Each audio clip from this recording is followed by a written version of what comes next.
Olá pessoal, boa noite, bem-vindos. Vamos começar então com mais uma aula do nosso módulo Direito Penal Econômico, Introdução à Lavagem de Dinheiro ou Introdução à Lavagem de Capitais.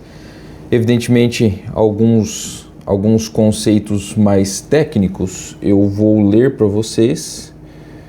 Se vocês quiserem anotar, peguem papel, caneta, e eu vou ler algumas definições técnicas que serão bem importantes. Então, vamos lá. O que é lavagem de dinheiro ou lavagem de capitais?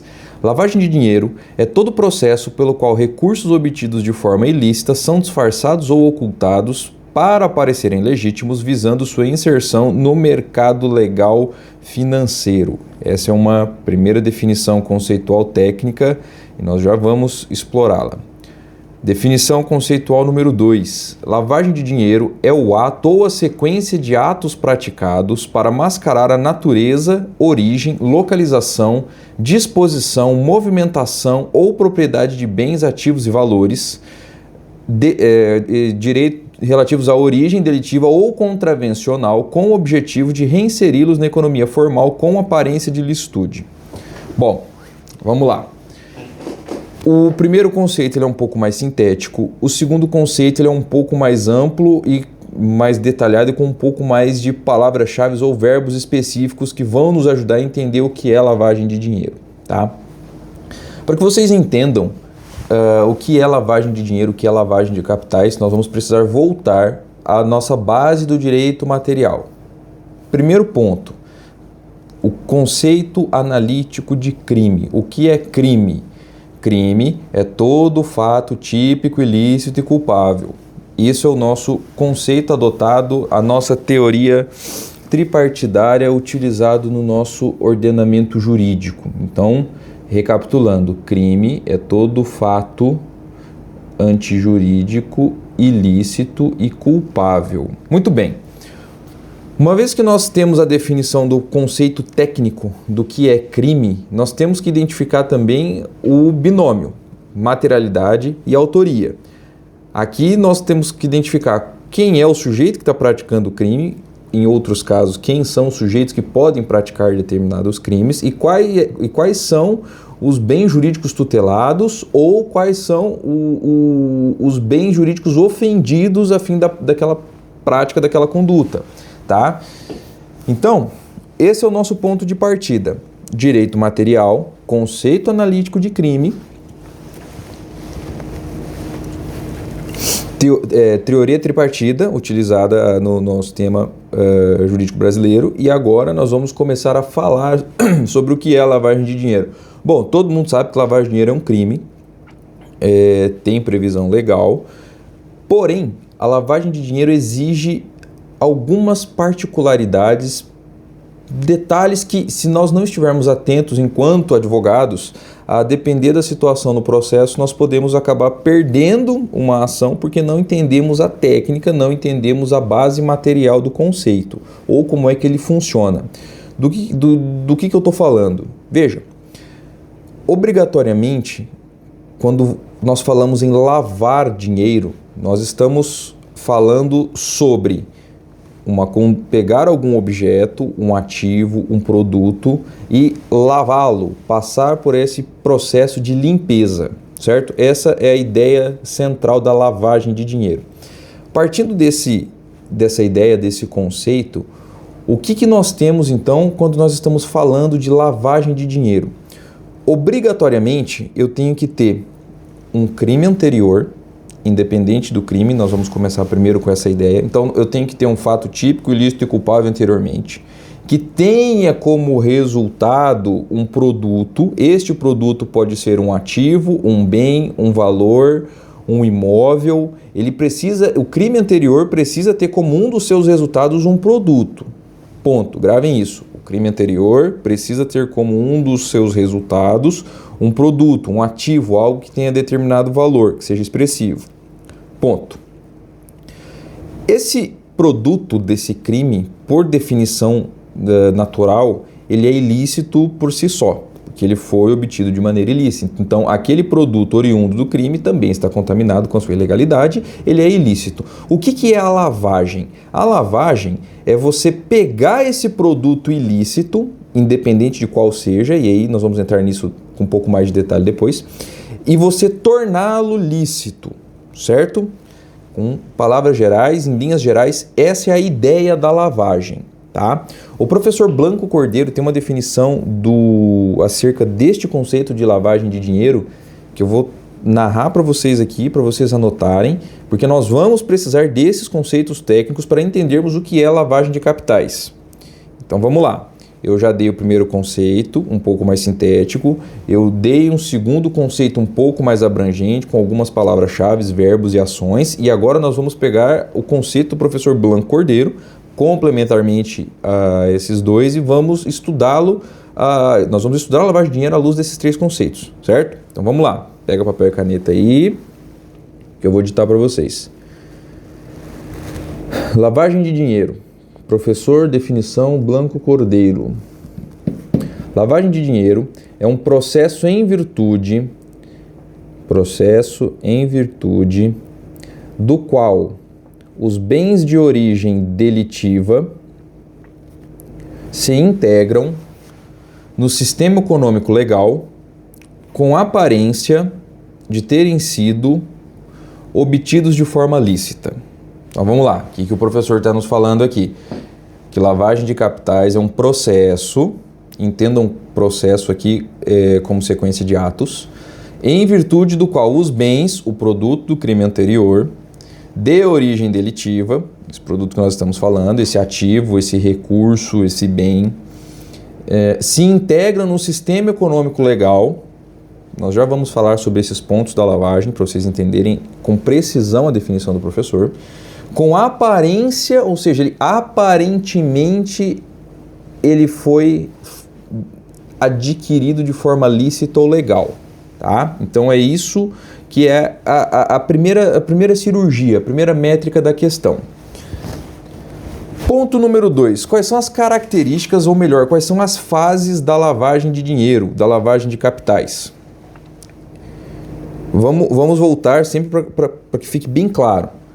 Então, para que se fale em lavagem de dinheiro, é preciso que eu tenha um crime anterior. Esse crime anterior, ele tenha que ter me gerado um produto, um ativo, e esse ativo, esse produto é o objeto do crime de lavagem. Apesar de ser um crime autônomo, ele parte desse pressuposto. Se você está lavando algo, é porque algo está sujo, e o sujo aqui é o produto ilícito. Certo? Certo. Cândido, como é que funciona esse negócio de lavagem? Como é que é isso, do ponto de vista jurídico? Do que você está falando? Traduz, vamos esmiuçar melhor o que é esses conceitos, esse processo de lavagem. Veja, a partir do momento que o agente tem um produto ilícito ou um produto sujo, normalmente o pessoal utiliza mais a expressão dinheiro sujo, eles precisam limpar esse dinheiro, precisam legalizar isso. Como é que eles fazem? Aqui nós vamos dar um passo para trás e vamos olhar essa questão da limpeza, da lavagem, com critérios técnicos, com uma lente um pouco mais cirúrgica. Então, quando nós damos um passo para trás e olhamos esses atos, essa situação toda, esse fato, com uma ótica técnica, o que nós percebemos de estrutura, de denominador comum nesses processos de lavagem de dinheiro? Veja, obrigatoriamente nós temos 3 pontos. Um primeiro momento, nós temos, aqui eu já estou falando do primeiro momento da lavagem, tá? O primeiro momento da lavagem, ele é conhecido como a fase da ocultação. Anote aí, o primeiro momento da lavagem é conhecido como fase da ocultação. Cândido, o que é essa ocultação? Veja, essa ocultação é exatamente você pegar aquele produto do crime anterior e escondê-lo. Cândido, esse ato de esconder, este esconderijo, ele é meramente físico? Eu pego um dinheiro e escondo ele num guarda-roupa, num cofre? Pode ser que sim, que seja estritamente físico, mas pode ser que seja um pouco mais complexo, e é por isso que é fundamental nós entendermos que lavagem não é um ato isolado, que você pratica aquele ato como se fosse um rol taxativo e toda vez que você o fizer, assim terá lavagem. Não, para que se entenda, para que se fale que há lavagem de dinheiro, o fundamental, o importante é você entender a estrutura da lavagem, a estrutura sobre a qual esses atos, enquanto denominador comum, passam e percorrem, para que quando chegue uma situação concreta, você verifique se houve o cumprimento dessas etapas, formal e processualmente falando, e que se configure a lavagem materialmente falando ou não. Então a primeira etapa é essa ocultação. O que é isso? O sujeito vendeu determinada quantidade de droga e obteve um recurso financeiro, um dinheiro. Veja, esse dinheiro ele é sujo, porque ele é oriundo do tráfico de drogas, certo? Qual é o primeiro passo? O sujeito vai ocultar esse dinheiro, ele vai esconder este dinheiro. Esse esconderijo pode ser tanto de maneira física, você pega e esconde num determinado local, ou você pode começar de outras maneiras, aqui vai da criatividade do sujeito, a ocultar esse dinheiro de outras maneiras. Você pega, tira ele de uma determinada... Se você recebeu ele numa conta, você tira ele de uma conta aos poucos, e aí você vai praticando atos de ocultação. Esses atos de ocultação, eles não se limitam a um rol taxativo. Essa conduta é ocultação, essa não é, essa é... Não. Para que se fale em lavagem de dinheiro, é preciso que se olhe toda essa estrutura e entenda qual conduta do sujeito corresponde a cada ato. Tá? Já vou dar um pequeno spoiler aqui, que são pelo menos 3 atos básicos, fundamentais e essenciais para que se fale de lavagem de dinheiro. O primeiro é a ocultação. Tá? Então, qual é a ocultação? Você pega esse produto ativo e dá um jeito de tirar, num primeiro momento, do acesso imediato da autoridade legal ou da legalidade, ou de qualquer fiscalização que o seja, tá? Que o valha. Primeiro ponto. Situação número 2, ou ato seguinte, ou segundo ato da lavagem, é o ato de dissimulação ou mascaramento. O que é isso? Bom, se num primeiro momento você está escondendo, você está ocultando aquele produto ilícito, num segundo momento você precisa começar a praticar atos para que você possa manejar, para que você possa utilizar, movimentar esse produto, seja um ativo, um recurso financeiro ou um bem, mas para que você possa começar a movimentá-lo de maneira que você vislumbre e queira chegar à terceira etapa, que nós já vamos falar dela. Tá, Cândido, me dá um exemplo do que é dissimulação. Veja, existe uma prática muito comum nesse aspecto relativo à lavagem de capitais, e aqui ela tem o nome relativamente falando sobre os personagens, os Smurfins, aqueles, não sei se eles são duendes ou anões de jardim azul, né? Mas qual que é a ideia? Qual que é a relação por que chama Smurfing? Os Smurfins são pequenos anões de jardim, né? E o que é Smurfing quando nós falamos em lavagem de capitais? Veja, eu recebo, por exemplo, na conta, o sujeito pratica a traficância ou pratica qualquer outra coisa e obtém esse produto, e ele recebe um pagamento, ou ele precisa receber por esta venda um pagamento de 100 mil reais. Perceba, se ele receber 100 mil reais de uma única vez numa conta, vai chamar a atenção das autoridades. Então o que ele faz? Ele escamoteia, ele dissimula isso, ele fraciona esse pagamento. Ele seleciona um determinado número de contas, pessoas, laranjas, enfim, ele vai fracionar este pagamento. Então, para uma conta ele deposita 5 mil, para outra conta 10 mil, para outra conta 1.000, para outra conta 40 mil, que são contas que precisam ter um lastro patrimonial, ou perdão, não seria necessariamente patrimonial, mas precisa ter um lastro com a Receita para que não chame atenção. Então, vamos ficar com a questão dos 100 mil reais. O indivíduo que recebe 100 mil reais na conta, a Receita Federal, ela tem, através de vários mecanismos, e nós vamos falar dele, como saber se aquilo é condizente com a atividade profissional, com a renda daquela pessoa ou com o laço patrimonial dela. Um sujeito que tenha, por exemplo, declarado seu imposto de renda, a renda oferida de 5 mil reais e começa a receber valores como 50, 100, 200 mil, isso não encaixa do ponto de vista fiscal, isso vai lhe chamar a atenção das autoridades. Então o que ele faz? Ele não pode receber de uma vez esse dinheiro porque chama atenção. Então ele arruma os laranjas. Tá? O laranja aqui é só um exemplo, existem outras maneiras, mas aqui eu vou pegar a estrutura mais simples, porque eu quero que vocês entendam a estrutura das fases da lavagem. Tá? Então ele vai fracionar esse dinheiro em vários pagamentos de R$1.000 para um, 5.000 para outro, porque ele precisa dificultar o rastreio e a origem, evidentemente, desses recursos. Tá? Então, uma vez que ele pratica esse segundo ato, que é essa dissimulação, essa tentativa de você ludibriar, enganar o Estado, e aqui o Estado ele é no sentido lato, tá? Tanto na esfera administrativa quanto judicial, você está praticando a segunda etapa da estrutura da lavagem, que é a dissimulação. Muito bem, então, consequentemente, eu preciso da terceira etapa, que é o resultado final da terceira fase da lavagem, que é a reinserção desse produto, desse ativo que ele é sujo, eu escondo, começo a praticar determinados atos no intuito de lavá-lo, de dar aparência de licitude nele, para que eu reinsira ele no sistema comercial legalmente válido, a fim de que eu usufrua dele. Por exemplo, do que você está falando, Cândido? Vamos lá. Eu tenho R$100.000, eu começo a fracionar, eu tenho R$100.000 em espécie.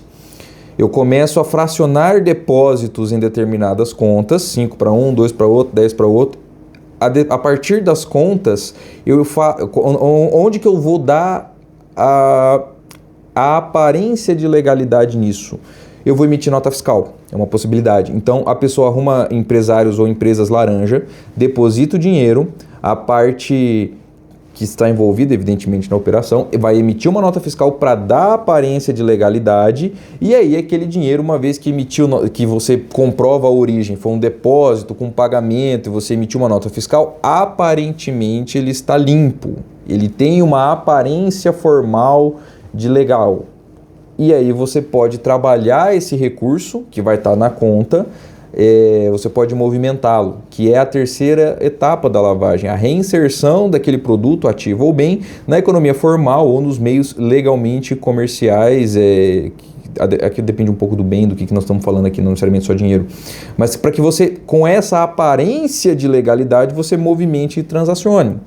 Então, essas são as 3 etapas iniciais e principais e fundamentais e indispensáveis para que se fale em lavagem de dinheiro.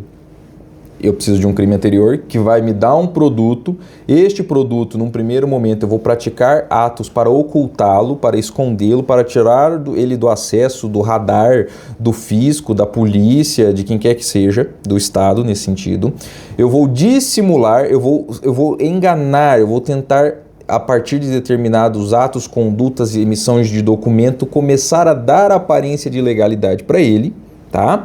E aí, a partir disso, eu reinsiro esse produto que originalmente ele é ilícito na economia formal, crente que, com os atos dissimulatórios que eu pratiquei na fase anterior, ao ser inserido, ele, por ter essa aparência formal de legal, eu não vou ter problema com o Estado, ou com a Justiça, ou com a Receita, e vou poder movimentá-lo, tá? Essa é a estrutura básica do que é lavagem de dinheiro, lavagem de capitais. Sem essa estrutura, nós não podemos falar, não há que se falar em lavagem de dinheiro, tá? Cândido, como é que funciona a questão da tentativa e da consumação no crime de lavagem? Quando é que esse crime se consuma? Em que momento, que ato eu tenho que praticar para que fale que eu estou lavando dinheiro? O que a lei brasileira fala sobre isso? Veja, a legislação brasileira, ela não exige a completude do ciclo, ou seja, das 3 etapas, ocultação, dissimulação e reinserção, para que se fale em consumação delitiva. Basta que você pratique o primeiro ato da lavagem, portanto, a ocultação, para que o crime se dê por consumado. Ponto. Cândido, mas e os demais elementos da teoria do crime, da teoria do dolo? Como é que funciona isso? Bom, isso vai ficar para um outro vídeo, para uma outra aula, que nós vamos falar, porque é um tema extenso, mas eu já adianto para vocês. Com relação ao elemento subjetivo do dolo, tem que ficar comprovado que, apesar de somente o primeiro ato do ciclo da lavagem ter sido praticado, já existia ali o dolo, a vontade de lavar aquele produto, aquele capital, aquele ativo, tá? É preciso que haja, se o agente não cumprir as 3 etapas, mas na primeira etapa isso tem que ser possível de ser verificado, ok? Muito bem. Cândido, quais são as previsões legais? De onde é que eu começo a olhar isso aqui? Qual é o ponto de partida? Veja, nós temos aqui, e lembrando, isso aqui é só uma aula introdutória, tá? Nós estamos falando literalmente só pinceladas. Nós tivemos uma primeira legislação, a 9.603 de 98.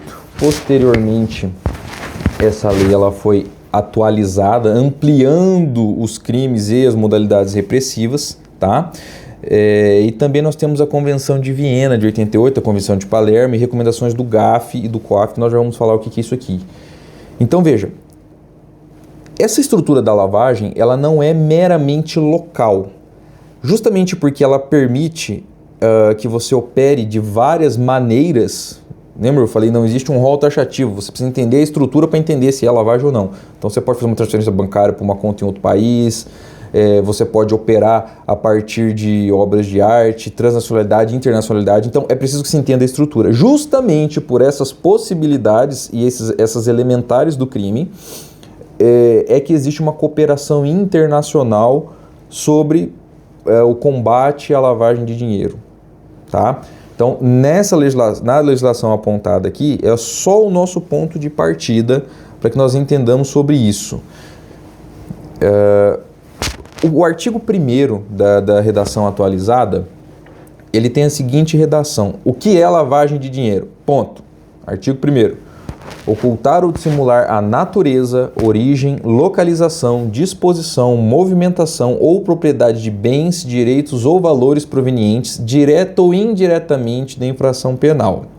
Ponto. Esse é o caput do artigo. Perceba, se nós analisarmos os verbos, as ações, os imperativos que constam aqui no caput, nós vamos entender que toda a estrutura da lavagem ela tem que passar por isso. Certo? Porque existem dentro do crime de lavagem de dinheiro outras áreas do direito que estão envolvidas e que dependem de uma série de questões principais e acessórias. Por exemplo, a emissão de nota fiscal, o recolhimento de tributos, a organização da empresa, o compliance, quando você vai fazer um depósito ou um saque de determinado valor no banco, declaração de imposto de renda da pessoa física, declaração de imposto de renda da pessoa jurídica. Todas essas questões, elas estão de alguma maneira, ainda que autônomas aos seus processos administrativos ou judiciais em si, mas elas tangenciam a questão da lavagem de dinheiro, tá? Justamente por obrigações da própria lavagem, como das próprias questões administrativas. Então veja, existem N ações e atos que precisam ser praticados para que se configure, materialmente falando, em lavagem de capitais, tá? Parágrafo 1º. Incorre na mesma pena quem, para ocultar ou dissimular a utilização de bens direto provenientes da ação penal. Ocorre na mesma pena quem se sujeitam... incorre na mesma pena, tá? Vamos lá. Quem são os sujeitos ativos? Quem são as pessoas sensíveis? Quem pode responder por lavagem de dinheiro? Como é que funciona esse rol, essa polaridade? Tá? A legislação 1263 de 2012, com a sua atualização, ela ficou mais ampla. Então, aqui ela reinseriu um rol taxativo das pessoas, das partes, dos polos que estão envolvidos e possuem a obrigação de atuar nesse combate da lavagem de dinheiro e do terrorismo, tá? Por quê e como funciona isso? Lembra? Preciso entender a estrutura. Qual é a estrutura? 3 etapas. Vocês lembram que na terceira etapa, na etapa da reinserção, normalmente, via de regra, quase que obrigatoriamente, o sujeito está utilizando ou vai se utilizar de algum aparato legal para dar a roupagem ao produto de legal. Lembra disso? Então ele vai depositar o dinheiro, no nosso exemplo, numa conta, ele vai emitir uma nota fiscal para dar a aparência que prestou um serviço ou recebeu aquele produto. E com essa aparência de legalidade, ele vai tentar movimentar esse recurso depois. Com isso, quem são as pessoas envolvidas aqui que têm uma atenção especial da legislação? As pessoas físicas e jurídicas que tenham em caráter permanente ou eventual, como atividade principal ou acessória, cumulativamente ou não, bolsa de valores, bolsa de mercadorias, sistema de negociação, mercado de balcão organizado. Aqui eu estou resumindo para vocês, mas está tudo na legislação discriminado, tá? Pessoas físicas e jurídicas que comercializem bens de luxo ou de alto valor, intermediem comercialização, exerçam atividade que envolva um grande volume de recursos de espécie, banco, joalheria, ourífides, garagem de automóveis, imobiliária, junta comercial e registro público, pessoas jurídicas ou físicas que prestem eventualmente serviço de assessoria, consultoria, contadoria, auditoria, aconselhamento ou assistência de qualquer natureza em operações de compra e venda de imóveis, estabelecimentos comerciais, indústrias, gestão de fundos, valores imobiliários ou ativos, abertura ou gestão de contas bancárias, poupança, investimento de valores imobiliários, de criação, exploração ou gestão de sociedade de qualquer natureza, fundos, fundações, fundos fiduciários, estruturas análogas, instituições financeiras, societárias ou imobiliárias. Bom, aqui ainda tem mais um rol mais extenso, mas o que eu quero que vocês entendam e percebam?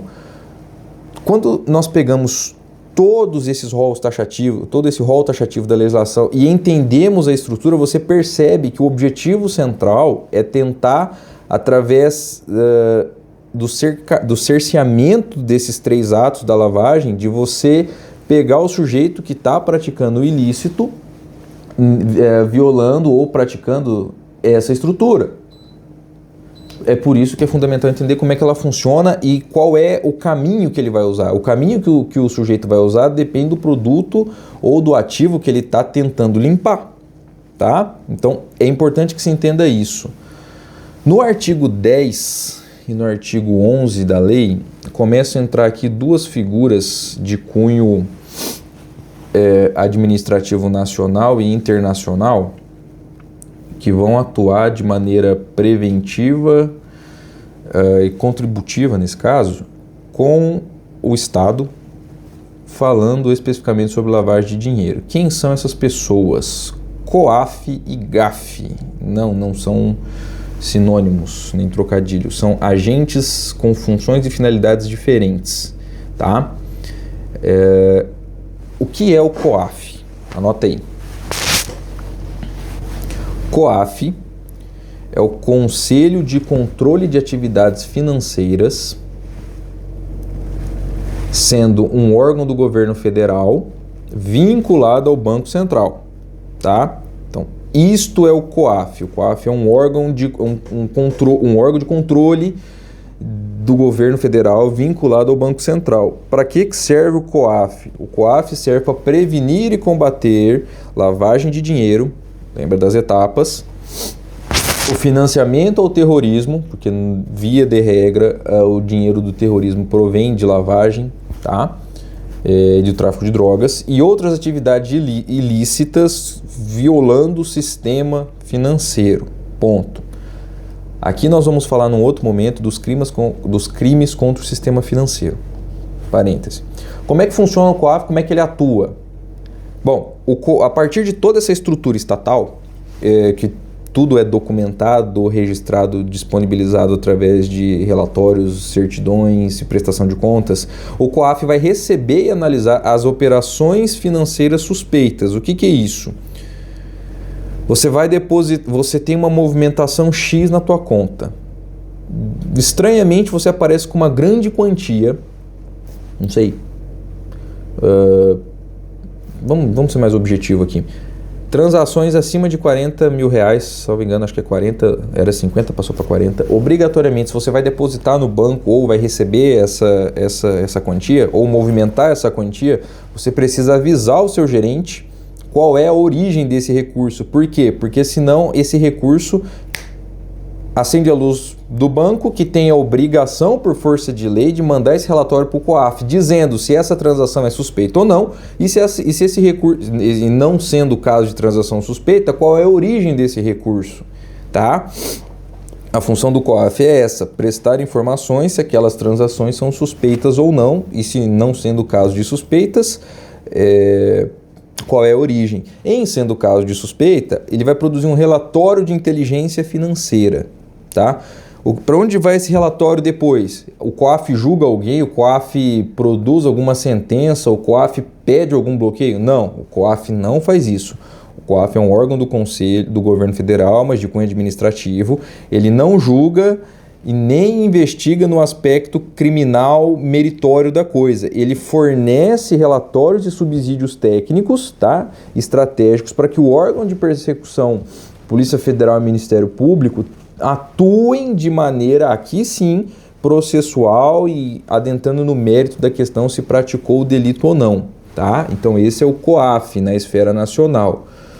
E o que é o GAF? O GAF, proporcionalmente falando, possui a mesma ideia, mas no âmbito internacional, tá? O GAF significa Grupo de Ação Financeira Internacional, GAF, sendo uma organização intergovernamental criado em 1989 pelos países do G7. Bom, o que é isso então? Tanto a questão do terrorismo quanto da lavagem, por terem essa possibilidade internacional, existem os tratados e as convenções onde os países se comprometem a se ajudar mutuamente nessa questão de prevenção e combate à lavagem de dinheiro e ao terrorismo através do GAF. O GAF, então, seria essa estrutura internacional de colaboração entre os países, tá? Como é que o GAF atua?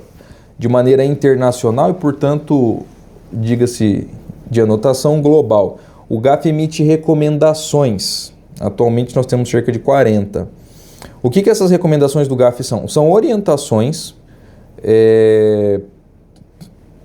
para adequar ou orientar a atuação, a prática, as legislações, as leis de cada país e as ações ou atuações de políticas criminais daquele país, tá? Lembrando que o criminal aqui é no sentido um pouco mais amplo, não só de direito penal, mas de compliance, direito empresarial, estrutura e normas administrativas, relação com o Estado ou fisco, tá? Eu estou usando a expressão criminal aqui nesse sentido mais amplo. Como é que o GAF faz essas recomendações, essas emissões? De maneira periódica, tá? Medindo, então, periodicamente, a partir dessas recomendações e da análise das informações, a eficácia e a aplicabilidade das suas medidas. Se está dando certo, se não está dando certo. E aí, a adequação ou não a essas questões. Então, quem cuida disso é o GAF, tá? E aí, o GAF cuidando disso, o que mais ele faz? Veja, aqui, por estarmos falando de questões internacionais, o GAF tem tanto uma parte técnica, legal, quanto uma parte de política, no sentido pressão política ou colaboração internacional nessa relação jurídico-política, tá? O GAF tem, então, a lista cinzenta ou chamada lista negra, que são pessoas, empresas que estão praticando a lavagem de capitais, é identificado através desse relatório, essas grandes questões, e aí o GAF insere isso lá e os países ficam sabendo quem são, ou como estão fazendo, ou o que estão fazendo. Correto? Então, essa é a ideia ou a função do GAF. Cândido, tudo bem, ok, entendi esse aspecto mais amplo, mas falando agora especificamente de um processo penal, chegou a denúncia contra o meu cliente, eu preciso investigar o quê? Eu preciso olhar o quê? O que está acontecendo? Vamos lá. Um passo para trás, vamos respirar. O que é o bem jurídico tutelado? Lembra, todo crime ele atinge um bem jurídico tutelado. No caso da lavagem de dinheiro, da lavagem de capitais, qual é o bem jurídico tutelado? Veja, partindo de toda essa explicação base, tá? De tudo que foi exposto, de toda essa estrutura lato que foi apresentada, objetivamente falando, o bem jurídico tutelado é a administração da justiça. Cândido, tá abstrato, o que é isso? Perceba, quando nós quebramos essa palavra, essa expressão administração da justiça, qual é a ideia, né? Qual é a violência delitiva que o agente está praticando em desfavor do Estado ou em desfavor da administração da justiça? Entende-se aqui, por administração da justiça, manter, preservar a integridade e estabilidade do sistema financeiro e econômico, seja ele nacional ou internacional, a prevenção, e aqui no sentido tanto de controle, quanto de transparência, quanto de prevenção delitiva propriamente dita, tá? Do uso das estruturas financeiras, bancos, agora mais recentemente, modernamente, nós temos os ativos digitais, né?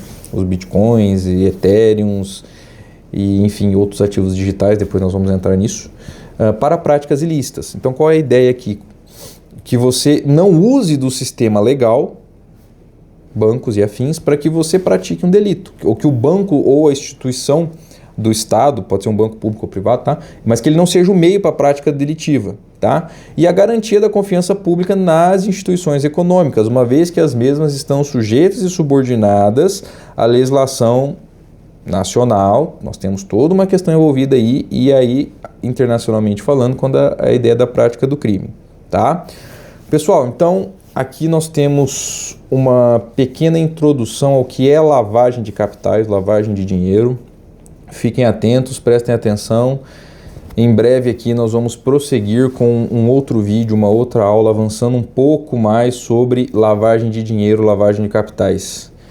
Clica no sininho, dá o curtir, faça o teu comentário. Se tiver alguma dúvida, manda para nós aqui nos comentários ou me siga no Instagram, @CândidoNetoADVMS, que nós estamos à disposição para comentar, ajudar, orientar sobre o que é e o que não é, à luz da defesa, tecnicamente falando, lavagem de dinheiro, lavagem de capitais.